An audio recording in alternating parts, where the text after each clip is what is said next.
Hi guys, good morning. Magandang umaga sa ating lahat. Time ka nabiyat kada kayo amin. Kaya takil kay pasalamat tayo kini Apo Dios ta di kayo ligtas. Saan nga nangyari iti perming pinsala dito ayan tayo. Dito yung banda. So ayan ni kitagyaman na ti Apo ta ligtas kami ng pamilya. Kastamit tayo balay mi nanganganib mo nailigtas kami matanin kan pati dagitoy gulay mi uray na pasaktanda ang hangin ket inot met nga makasurvive ka ayan guys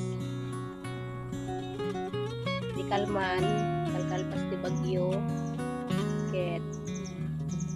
gravity itsura da na talagang nabugbog da iti angin ket dagiti bulong na ket naglaylay jud duma mat ket nakasurvive pakita kada kayo no kasano ti itsura na tattan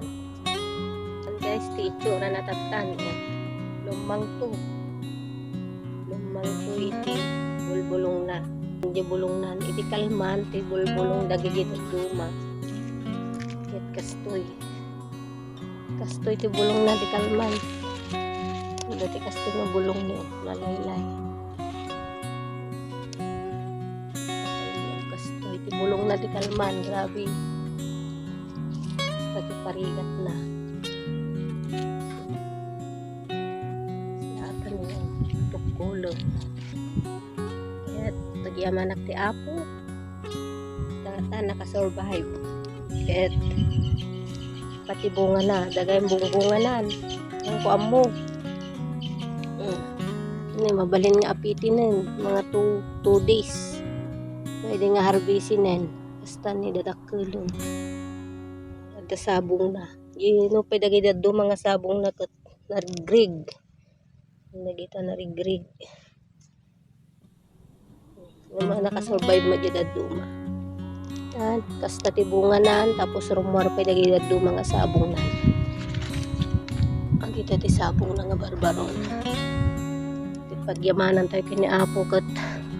dagiti pagalan mi ti pang inaldaw-aldaw nga kasapulan lalo ti allowance tubing ket nakasurvive damet ket dakkel nga yaman tayo talaga kini Apo